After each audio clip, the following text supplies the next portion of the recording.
6 o'clock. Welcome to our Facebook Live question and answer session. It's nice to have you on board. Welcome, Edward. It's nice to have you on board. Yeah, been a big week for me.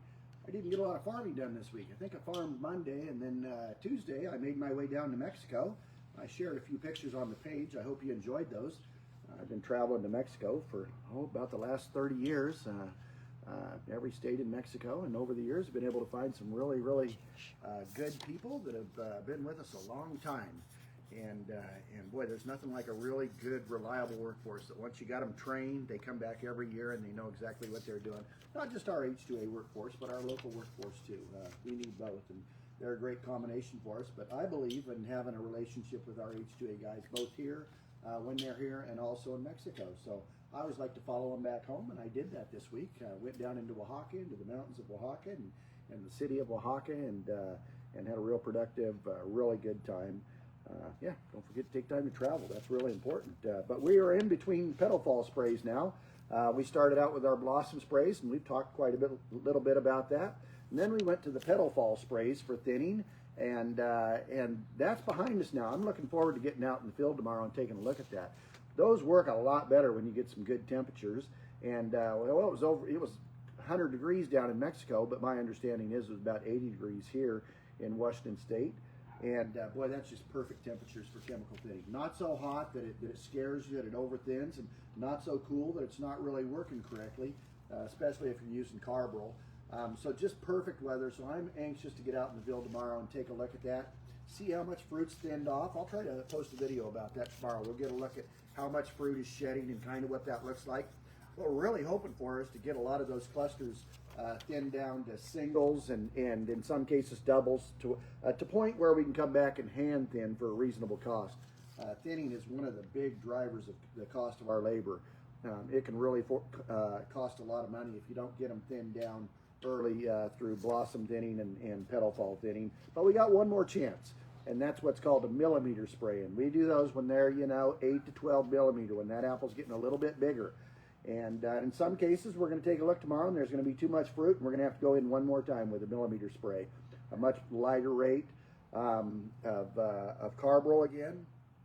And I don't like doing the millimeter sprays a whole lot, because by then the apple's bigger, and every time an apple falls, it has a potential to hit another apple or 10 apples on the way down, and it can cause that early bruising that you see on an apple by the time it gets to the packing shed, and you go, what is that mark there? Well, that's probably an old bruise from thinning time, whether somebody was thinning and they dropped one and thinned it, and we'll talk about that a lot later. We'll talk about hand thinning. But even when you're hand thinning, you want to be careful to throw those apples behind you into the center of the row so that even the workers aren't dropping them on other apples. So yeah, we've got that coming up this weekend.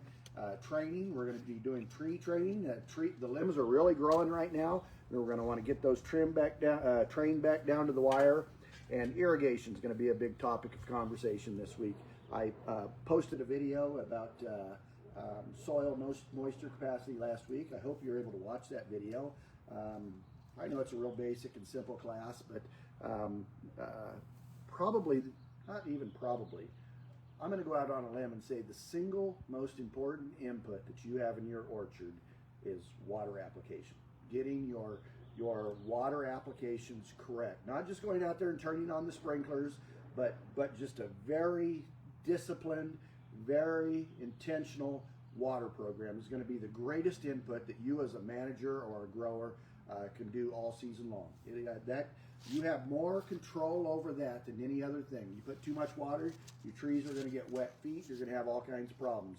If you let it dry up even for an instant and stress that tree, it's going to affect fruit quality, it's going to affect fruit size. So you have to stay on your game every single week. You have to be out there digging and looking. And I'm a big proponent of digging blocks. I got a couple of my probes right here. I carry these in my pickup. I love this probe for sandy, loamy soils. It's real simple to stick in the ground, and I use this whenever I can, but whenever I get into some hard pan or some clay or some of the little thicker soil, like a lot of you guys back east probably have, you got to get out the old auger probe. And so I'll be carrying that in my pickup for the next, 3 or 4 months. And spot checking, it's just real important that we do that. One other thing I pulled this up right before the meeting. We also have an app. So we have technology out in the field with monitors that's always monitoring, and it'll give you a snapshot and show you the percentage of soil moisture capacity. So I really like this, but I don't trust this. I always trust but verify. So I use the app, lean on it, but I always verify with the probe. Fact is, I have some people that I call scouts that I send out, and we dig every single block every single week just to make sure that we're all on the same page when it comes to irrigation recommendations. So enough about that. We're going to be talking about that a lot coming up. Oh, one more thing I want to mention about that would be, welcome Jake, it's good to see you on board, would be deficit irrigation. So we'll want to start a conversation about deficit irrigation also. So in most cases, we're going to stay at that 80% of soil moisture capacity, but in a lot of cases, for whatever reason, whether it's controlling bitter pit and honeycrisp, there are many reasons we'll want to use deficit irrigation to achieve goals that we might have in the field when it comes to the apples. With that, I'm going to go ahead and turn to your questions. We've had some great questions this week.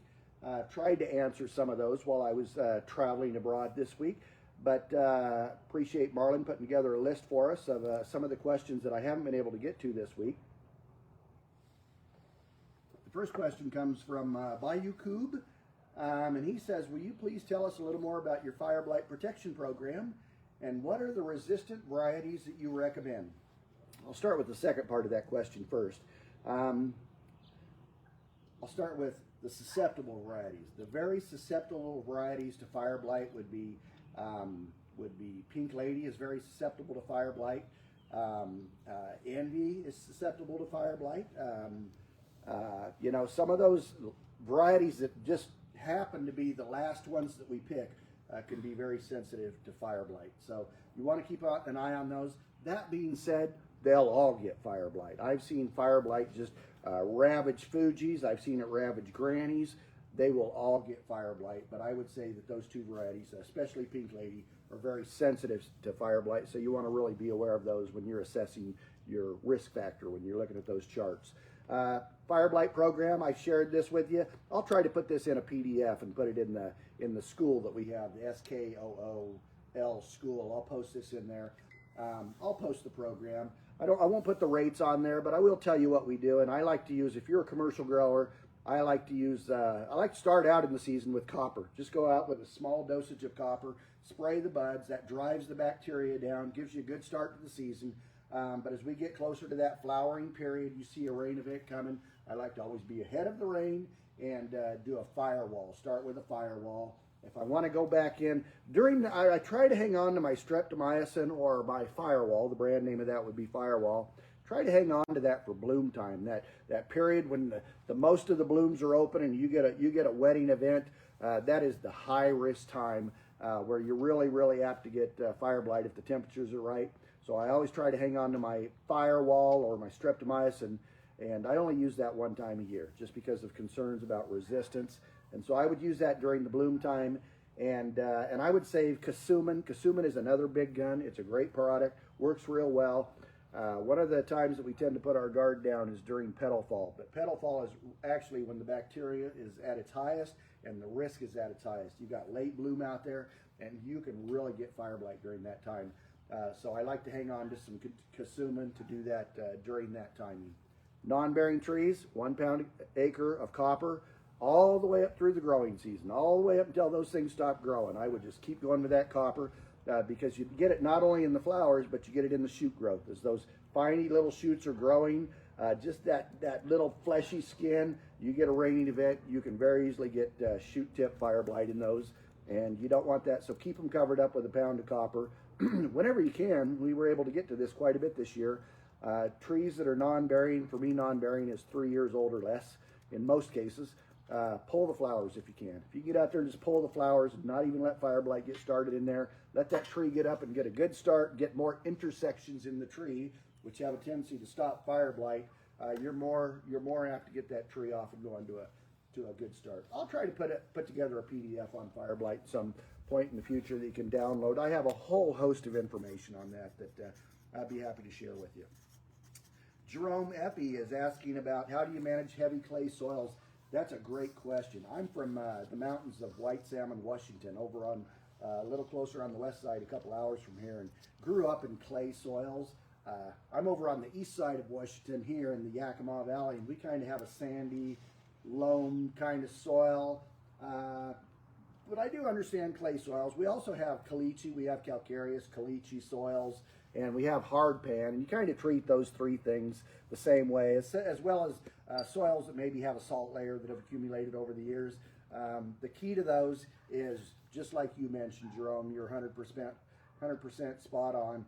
More frequent, shorter sets of watering. So you want to, instead of doing a 12-hour set, you might have to do 6 2-hour sets in just short little bursts, and keep that water in front of those. Yeah, have an automated system, of course, that becomes a lot easier.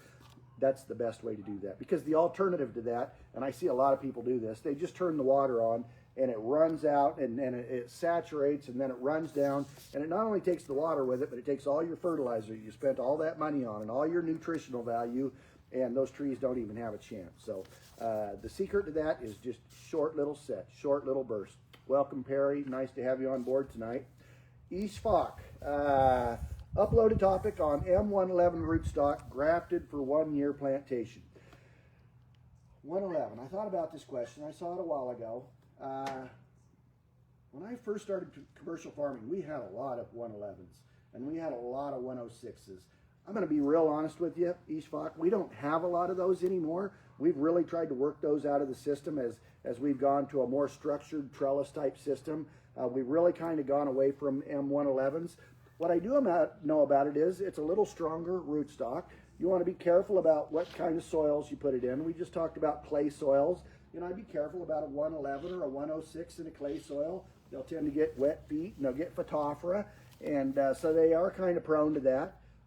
One good thing about M111 is it does have a bigger rootstock, so it doesn't really need a trellised system. It will be able to handle a pretty good crop load and be able to stand on its own. You know, it won't have a tendency to fall over, and as a result of that, you don't have to spend quite as much money buying trees. You can space those trees out quite a ways apart if you have a 111 tree or a 106 or something bigger like that. So that's what I know about 111s. Look, I'm going to say it's a good root. We use that root faithfully for 20 years. It was a really good rootstock.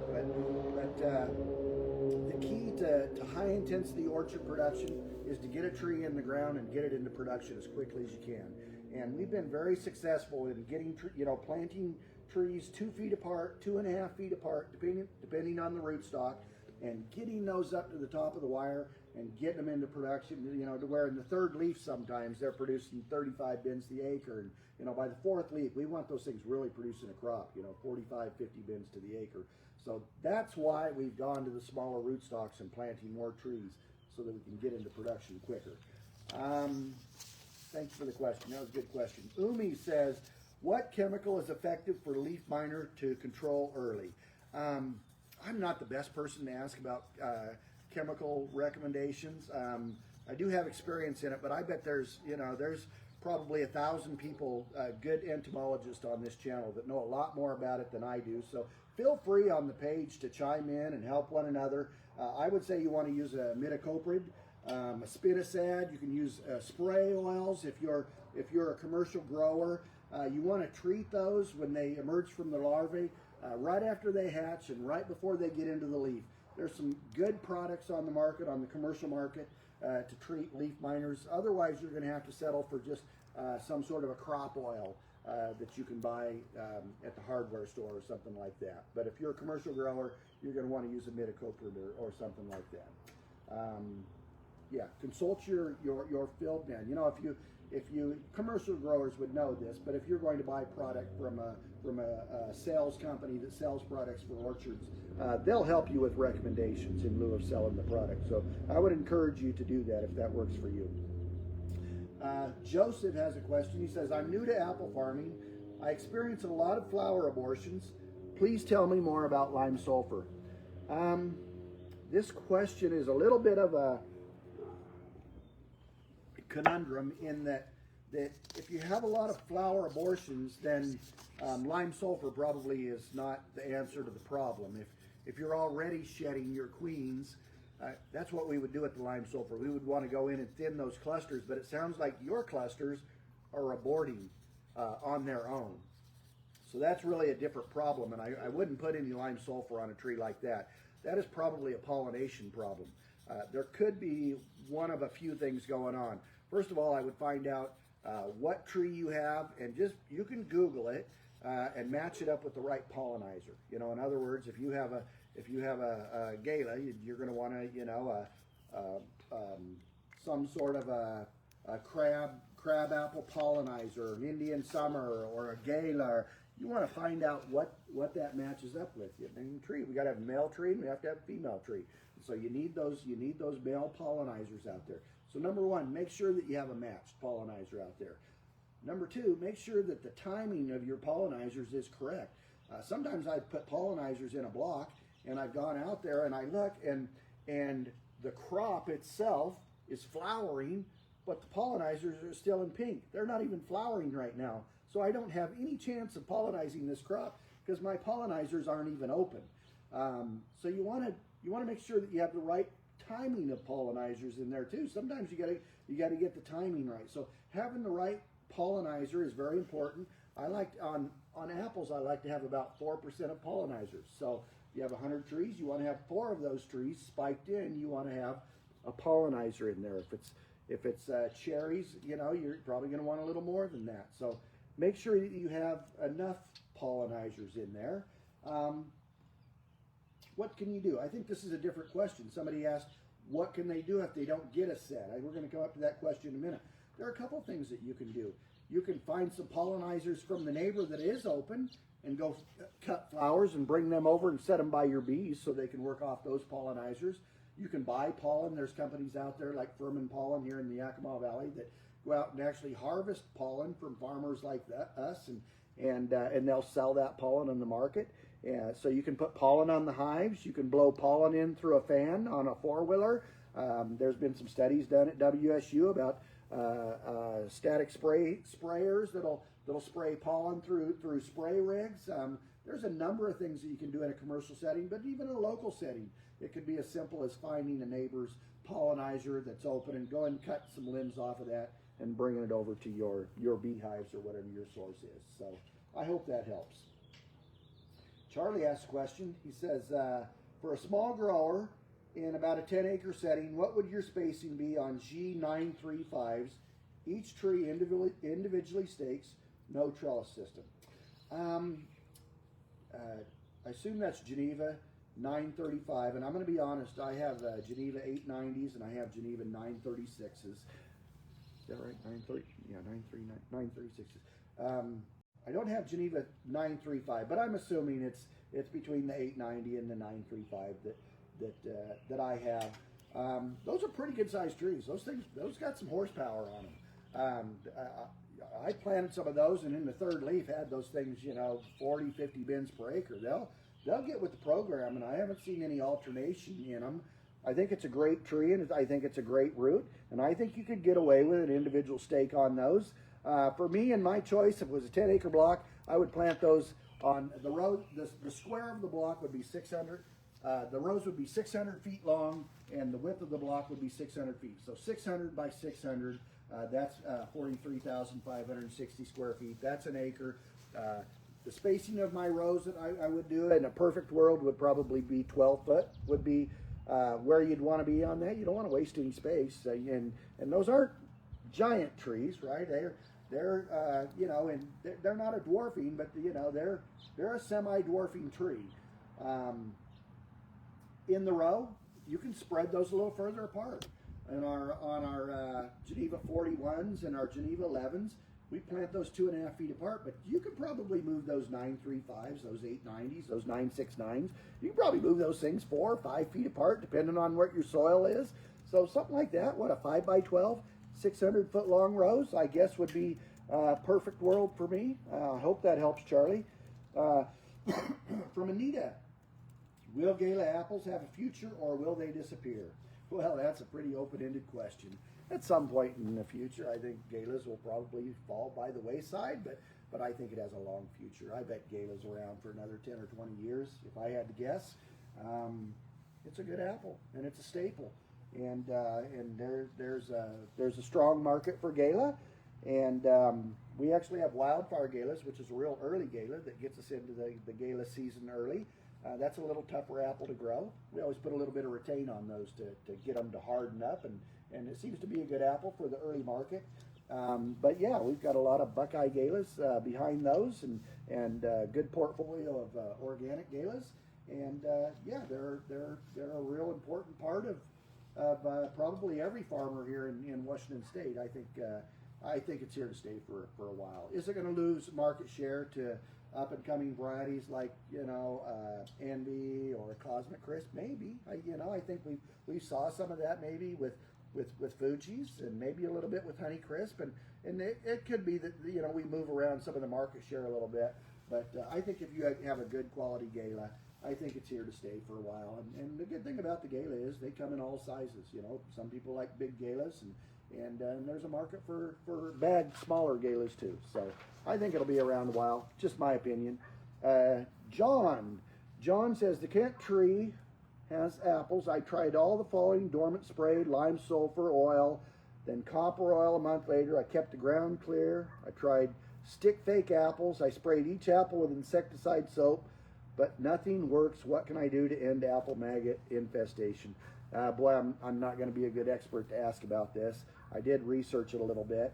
If you're a commercial grower, what you'd want to use is you'd want to use spinosad, something like it in Trust. And Trust is it's a really good product. It's even OMRI approved. It's an organic product. Works really, really well. You can use as a commercial product. You can use a Sale 70 WP. That's a good product you can use. My understanding is you start at mid-June and you go every 7 to 14 days, depending on what your pressure is. I would suggest traps. Trying to trap them. I hear that works, and my guess is you can probably go to your local research station. They're really onto the apple maggot. The good news is we don't have it over here on the east side. It's quarantined. There are quarantined areas that don't allow you to bring apples into our growing region over here, strictly because of apple maggot infestation. We don't have it, and we really don't want it. But that's how you control it. I would go to your research station and see if you can get some traps off of them. I bet they'd be more than happy to give you some traps. Some of these problems like this, depending on your area, they'll actually come out and spray it for you just to make sure that they're sprayed. So you might look into that too. I know that there are programs here in Washington State that do that. So good luck with that, John. I wish I could help you a little more with that, but thank goodness that's one I'm not real familiar with. Fayez says, how can we keep only king fruit in M9 fifth leaf using chemical thinning? How can we keep only the king? Well, I like the lime sulfur applications, and it's really, the key is we've got some videos that we put up on blossom thinning a couple of weeks ago. The key is to have all that we just talked about with your pollinizers. Make sure your pollinizers are open. Make sure your pollen source is open. Make sure they're open at the same time. Make sure that you have bees actively out working in the field, and it's above 55 or 60 degrees so that the pollen's able to make it down the pollen tube. Make sure all those things are lined up. If you don't have a good source of pollen, consider bringing in pollen or something. That's the first thing. So when all those things are lined up and all those things are aligned, then just observe that on a good day, the bees are working and they have pollinized the kings. And once you're confident that's happened and you give it enough time for the pollen to make it down the tube, now's the perfect time to come in and do a blossom thinner on the queens. So the king's going to be the one in the middle, and the queens are going to be those on the outside. And the key is those queens now begin, the king's pollinized, but as the kings begin to open, don't let those get pollinized. You're going to come in and you're going to hit those with that blossom thinner, and you're going to stunt those, whatever that mechanism is. You're going to hit those maybe even a couple of times as they open at different times, and stop that process so that those queens will abort. And then theoretically, you should be left with the king apple. Usually works. We're going to find out tomorrow. Welcome, Alex. Nice to have you on today. Malik says, my Gala Dark Baron orchard yields 1 year, but not next year. I know this is alternate bearing, sir. I just wanted to know what the reason could be for this. Well, it's genetics and vigor. So I talked about that, I've had an orchard that was golden delicious and it alternated every single year. And then I come in at one point and I thought, well, I'll graft that thing over to Honeycrisp. And so we did. We grafted that block over to Honeycrisp. What happened? It alternates every single year. So genetics really plays a role in it. But also there are varieties that are prone to alternation. Fuji would be an example of that. Honeycrisp can be an example of that too. They can have a tendency to alternate. But another big factor is tree vigor. A tree wants to do one of two things. It wants to be vegetative or it wants to set apples. It doesn't really want to do anything in the middle. It really wants to do one of two things. And so if you let it be vegetative and drive all that power to the top of the tree, it will be. It won't set fruit buds. But if you begin to pull limbs down and find ways to take the vigor out of that tree will be more prone to setting fruit buds. So number one, you want to make sure you have a good nutrition program and you have good strong buds that have a good nutrition program. That's real important to set fruit the next year. But tree vigor is a big part of that. What can you do about it? Well, you can girdle. Somebody made the comment, oh, girdling doesn't work. The jury's out. I think it works. We do a lot of acres of girdling, and I really do think that it helps to remove the vigor out of the tree and to set more buds. Will you get even cycles? In other words, if you have 80 bins in the on year, are you going to have 80 bins in the off year? No, you're not. You might have 80 bins in the on year, and you might have 50 bins in the off year. So that's the best you're going to do. You're not going to get perfect taking that tree out of alternation. But if you girdle and you reduce the vigor and you pull down limbs and you have a good nutrition program, you should get those trees in a place to where they still alternate, but they alternate on a more equal playing field. Maybe 80 bins one year and 50 bins the next, as an example. We've been successful in that, I will say. What else? Please share your nutritional plan with us. Boy, that's a big one. Nutritional plan always starts with, we have meetings in the wintertime. We pull soil samples in the fall. We'll go into an all-day meeting if necessary, and we'll go through all of our soil samples one by one, block by block. We'll look at those samples, see what's going on in the soil, see what the pH is in the soil, what is the bearing cycle. We'll look at production records. We'll look at all those things. And we'll spend a lot of time in the off season developing a plan so that when the spring comes around, just as soon as we can, we've got the spreaders going in the organic blocks first. Why the organic blocks first? Well, the organic blocks first because the organic blocks we tend to use compost and blood meal and feather meal and these sort of things that take time to break down. They break down over time. Commercial products, not so much. On a synthetic product, they come pelletized and they're made to break down and get down into the system.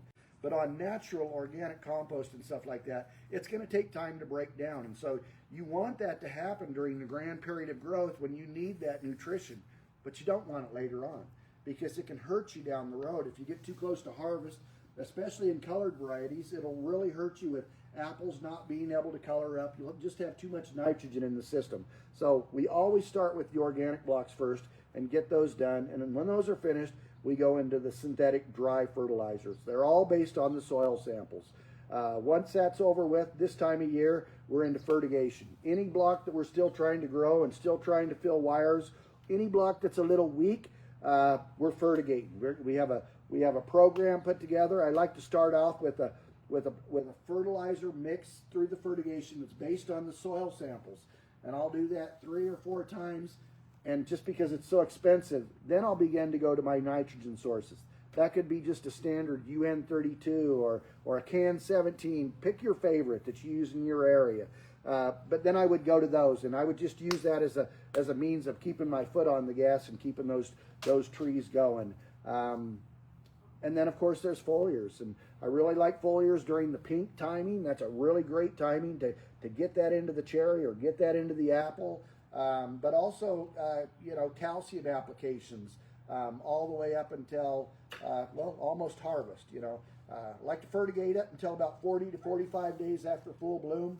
I never fertigate. I never fertilize, actually, here in the state of Washington. I never fertilize after summer solstice. the day for me is July 15th. When we hit July 15th, I don't fertilize anymore. The reason for that is we'll take those trees too strong. They'll still be pushing into the winter season. We can get real strong freezes in November. And if I push those trees too long and they don't have a chance to recover and draw their reserves back down into the root system, you can really get some serious phloem damage and winter damage. So that's my fertilizer program in a nutshell. Again, I'll try to put that into a PDF over this next winter and give you a little more information on that. But start with leaf samples and soil samples. That's a real good place to start. Sit down with somebody that has an understanding of agronomy that can help you interpret those. It's real simple, so that you get the right mix on there. So if I'm just a backyard grower and I wanted to give you a mix to do, I would say go down to Ace Hardware and get 1616. That's a good mix for your lawn. That's a good mix for your trees.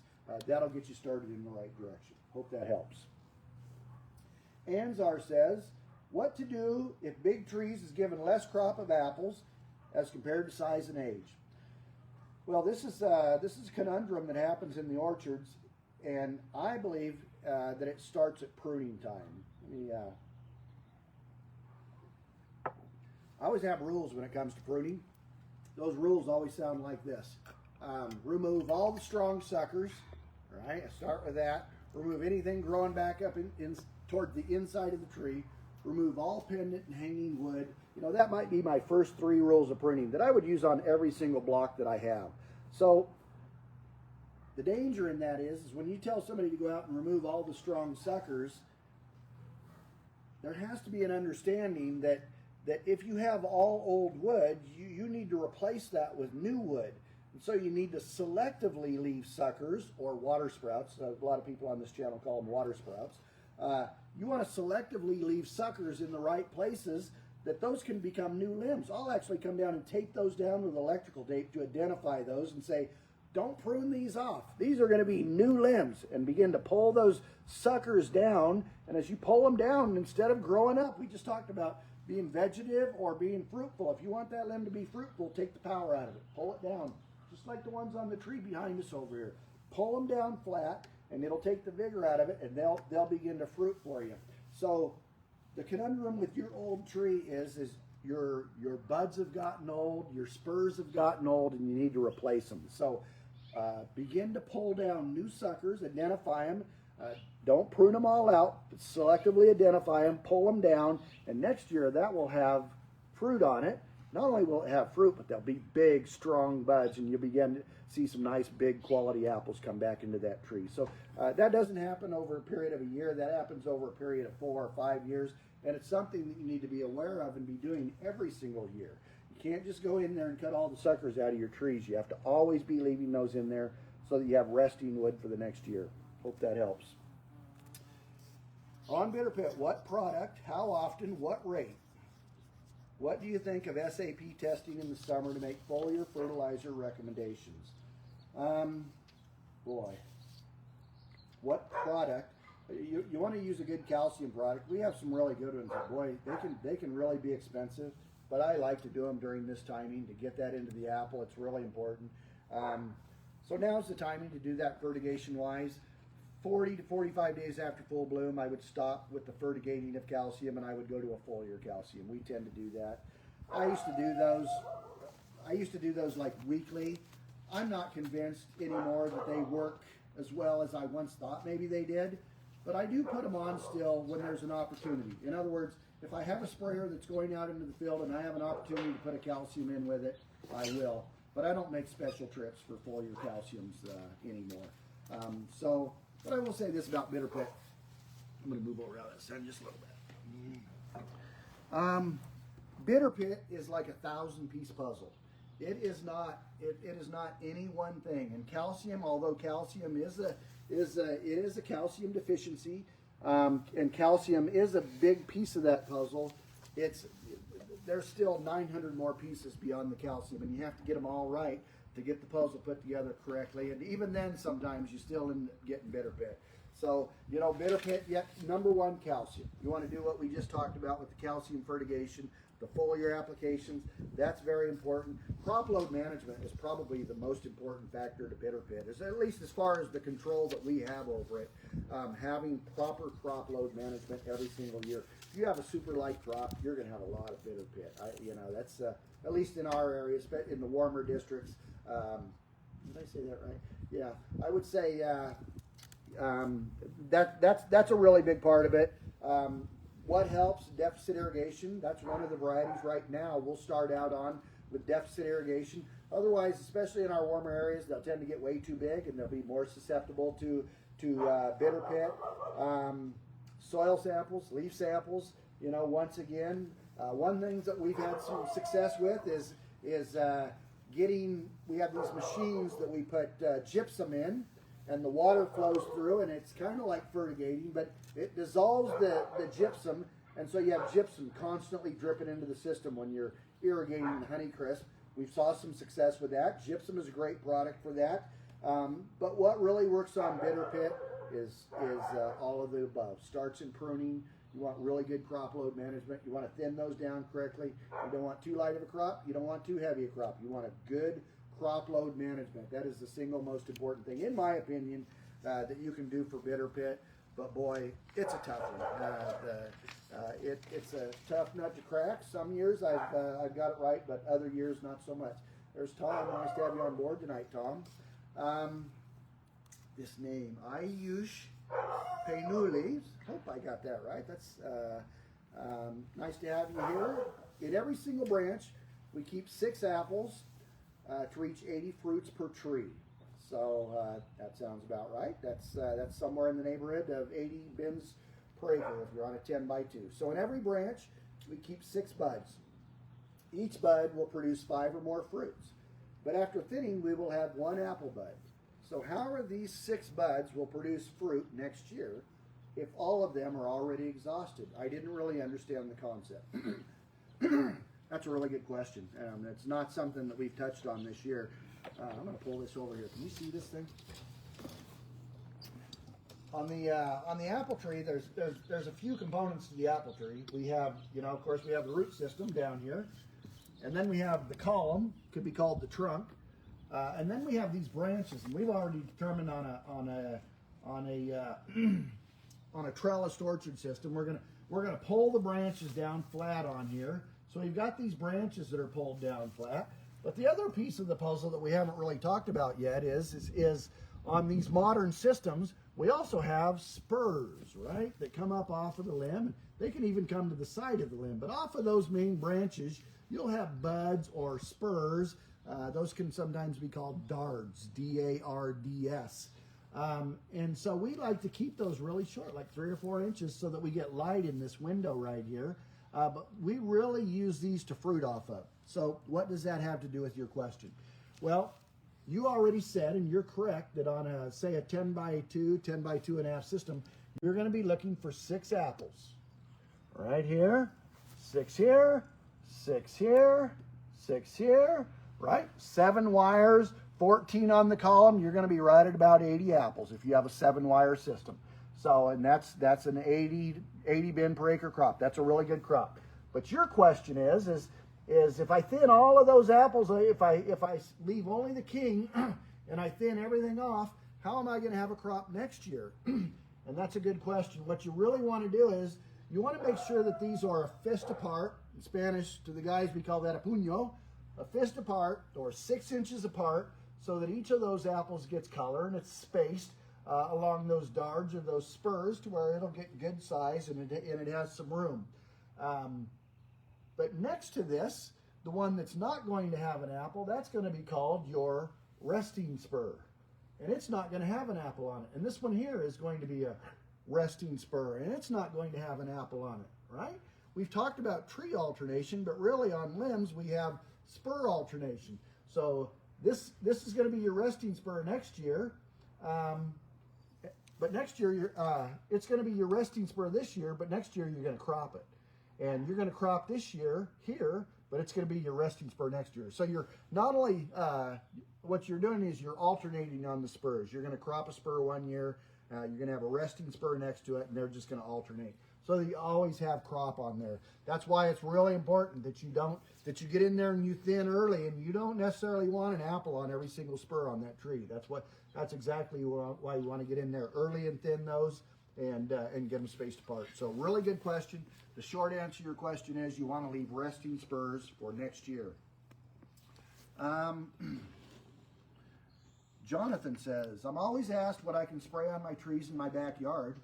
Commercial growers are licensed to handle highly regulated products and have a lot to choose from. I'm curious as to what you would recommend for people with a couple apples and peach trees. Okay, that's a good question. I do, I have some friends and relatives that are backyard growers, and I try to help them, and even in my own backyard here. What I like to do is I like to come in the dormant when the buds are still tight. When they're just starting to push, I like to come in and spray a diazinon or something like that you can buy from your neighborhood Ace Hardware store. They'll have products down there, 7 or whatever, that you can go in and spray in the dormant season. That's the last time I would use any sort of a product like that. For mildew, you can get lime sulfur. You can buy that at the hardware store. That'll help you with your mildew problem in your roses or your trees or whatever. I would try mildew. We're just talking backyards here. Also copper. I noticed when I was at my uncle's house the other day in his little orchard, he had spray bottles of copper in his back shed, and I asked him where he got them, and he got them at Ace Hardware. So there are some products at Home Depot and Lowe's that will help you with those basic sprays. You can also trap codling moth in apples. I've had some success doing that. Codling moth or a moth, you can use lights. I've seen those fly lights put out at night. They'll fly at night. I've seen those have some success. There are those type of things that you can do. I'd just be careful. I've really seen the industry change from the time that I was a young boy, and my dad would walk with a spray gun in his hand spraying with no suit on, and I would be driving the tractor with no suit on, and he would spray, and those type of days are long gone. We don't do that anymore. We really have integrated pest management programs in place that really take into consideration the entire ecosystem of your orchard or your trees. We want to know what's out there. We want to know not only what the parasites are, but we want to know what the predators are. And we carefully monitor those populations. And hi Terry, it's nice to have you on board. We carefully monitor those, and we know what those populations are for. Why do we do that? Well, I was down in Mexico this week, way down in southern Oaxaca, up in the high mountains, out in the middle of nowhere, and you would think up in these high mountains there would be bear everywhere. You'd think there'd be deer everywhere, and coyotes and rabbits, and nothing moved. There wasn't anything there at all. And I asked my guides that were guiding me, I'm like, how come there's no deer, there's no bear, there's no coyotes? And he says, well, they've killed everything. They just killed everything. And that in the combination of from what I understand, heavy use of products like DDT years ago and over hunting, you can just wipe out an entire ecosystem. Why do I bring that up? Well, it's the same thing in the orchard. It's the same principle. We really want to know what our predators are, and if we have enough predators out there, sometimes we won't even spray. So try products like this week. We're going to be releasing sterile moss. That's a biological way of controlling this by introducing the right predators out there. We're going to be releasing ladybugs this week for aphids. We'll be putting those out there. So the key is to maintain a good ecosystem in your orchard. In other words, we have products on the market today that will only kill a certain pest in a certain mode of action.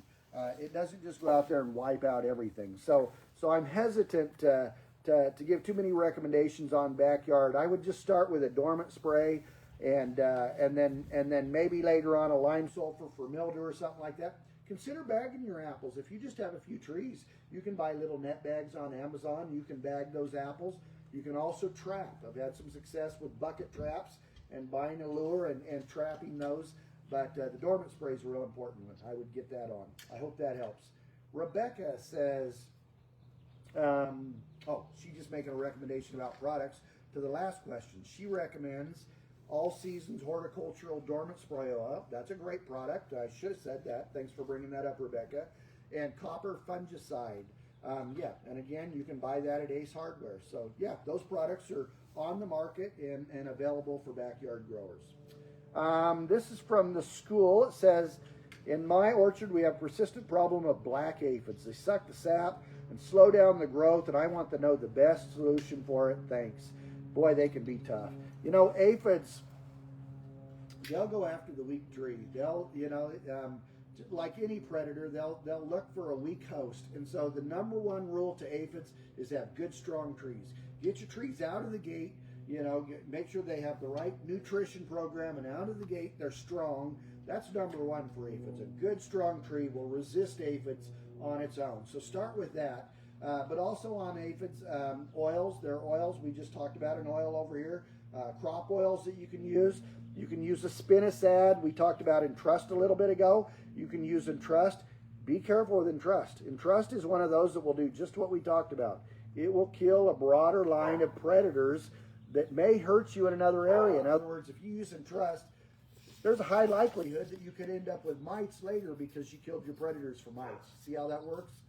But Entrust is a product that you can use. But beware, it can kill predators. Sea Light, there's a product out there that called Sea Light. Terry Plant says organic bags. I'm not sure. Organza bags. Oh, that's probably the bags that you put over the apples is what he's suggesting. So I've been seeing people use those, and I want to try some of them myself. Those look great. So thank you, Terry, for that. Sea Light is a product. It's almost like a Serenade, powdery white type product that will give you some protection. Be careful with some of those Surround and Sea Light products. If you go too heavy a rate on those can actually cover the leaves and turn them white and reduce photosynthesis in the plant. They can stunt the tree and stunt the growth of the apples. So I always use a half a rate of those products just so I don't stunt the tree and cause more harm than good. And again, a weak tree is a vulnerable tree to aphids and other problems. One thing we like to do for aphids is ladybugs. You know, if you can find a source to buy ladybugs and put those out there, that's a great natural way to get rid of them. Even us in our large commercial organic orchards, we're releasing ladybugs this week by the gallon. So that's a very, very important part of the strategy for aphids. Niraj says, flowering time, rain and hell, what should I do for fruit set? Oh my goodness, that's a tough one. Boy, 4 years ago, it snowed here in the bloom. The flowers were open on the apples, and it snowed in the bloom. And we felt the repercussions of that for the next 3 years. One of the repercussions it really weakened the tree, and a lot of the apples didn't set, especially that first year. But even the second year, those trees were still weakened. And we just talked about aphids. A lot of the organic blocks got aphids in them because the trees were weakened from that. So we felt repercussions of that for years to follow. So what do? That's tough. Do everything you can. You know, we talked a little bit ago about bringing in extra pollen, and I know in our area here we can buy pollen. We can put it on the hives and they'll walk through it. We can blow it on by four-wheeler. Make sure you have a good pollen source, and if your pollen is damaged, maybe you can borrow bouquets, we would call them. Go cut pollen limbs from one of the neighbor's trees that maybe don't have damage. It's really tough, Niraj. I hate to see that happen to you, but you're gonna have to do everything you can at this point, and but hopefully you'll have enough to salvage a crop. Joe says, I have a pomegranate tree that sprouts many flowers, however, very few transform to fruit. Why? Boy, I don't know anything about pomegranate other than I love to eat them. I ate some in Mexico, and they were just fantastic. Again, I would check your pollen source. Anytime I have a flower a tree that flowers and those flowers don't set, the first place I'm going to look is at my pollen source. Make sure that I have enough pollinizers. Make sure the pollinizers are opening at the same time that my crop trees are opening. You want the male and the female to be open at the same time. So you want to make sure those line up. So make sure that you have a good pollen source out there. That's the first place that I would look. Sir has told in some video that sap always flows upwards, So my question is, if the sap flows upwards, why do we bend the branch down, as it may reduce the size of fruit? Okay, that was one of the first videos I ever made on this channel, and boy did I catch a lot of flack for that. I made the comment, and I was talking about pruning specifically, that we want to leave the upright fruiting limbs because the sap flows up in a tree and it doesn't flow down. I probably shouldn't have worded it that way. Sap wants to flow up towards the sun. That's the natural inclination of sap in the tree. The root system is the heart of that tree, and it pumps that sap like the body pumps blood up through that tree, and the sap wants to flow up. Does sap flow down? Yes, sap does flow down. But it's not natural for sap to flow down. Of course, there's gravity, and sap will flow down, but trust me when I say that sap wants to flow up, and that will be the dominant growing points is on upright shoots or upright branches, which is really the point that I was trying to make. But your question is if we pull the limb down, isn't that counterproductive if the sap is flowing up? Well, if the sap is flowing up, like we talked about earlier, a tree wants to be either vegetative or it wants to be fruitful. So when that limb is flowing up, it could be that we set a terminal bud of fruit on the end of that, or that limb could really just want to keep growing and it won't tend to set fruit buds. So when you pull that limb down, right over here, can you turn right over here, honey? See, we had that upright limb here, right? There, and then we pull it down on the wire. What we're doing is we're reducing the vigor out of that limb. We're telling it, I don't want you to be vegetative anymore. I don't want you to just set an apple up here on the tip. I want you to set spurs, or I want you to set darts. And so when you pull that limb down, I'm going to say it again, sap wants to flow up. So it's going to begin to blow up these buds on the top side of this branch, and you're going to begin to see breaks come out of these branches that you pulled down. And these are your spurs or your darts that you're going to be fruiting from. So that's the reason that you want to pull those branches down. You pull them down, take the vigor out of them, and those buds on the top side of that and the side of that limb, they're going to break out and give you your little fruiting darts that we just talked about. You're going to be able to have enough of those that you're going to be able to set fruit on some this year and have resting spurs all the way down that limb. Great question. Glad you asked it. Last question, it looks like here. Is that right? Let's see. Barra says, do we have to cut the leaf to let the fruit grow easily? I assume he's talking about pinching and channeling for growth. We've been talking about that quite a bit. You don't have to do that. It's something I like to do. I just like to channel the growth.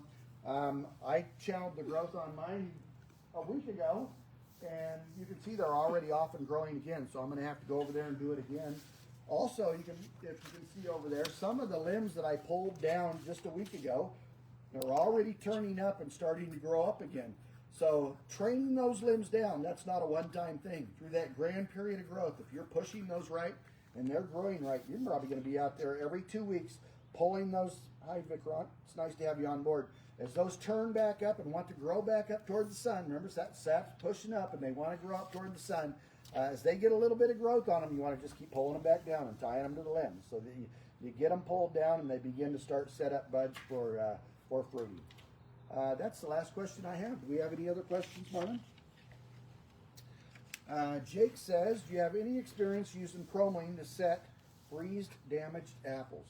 Using bromelain to set freezed damaged apples. I do not have any experience using bromelain to set freeze damaged apples. No, I don't, Jake. Yeah, sorry about that. Anything else, Annie? Okay, so new. It's nice to have you on board. Okay, well, it looks like that's all the questions we had tonight. It's nice to have you on board. I'm looking forward to getting back out in the orchard tomorrow. And I'm going to take a little vacation time and do a little fishing here in the in-between period. We're going to be picking cherries in about 3 weeks. The cherries are growing. We're going to start putting jib on those this week. So remember, join us next Sunday. Keep sending those questions in. I'll answer as many as I can throughout the week, and I'll see you back here again next Sunday. So thanks for joining us.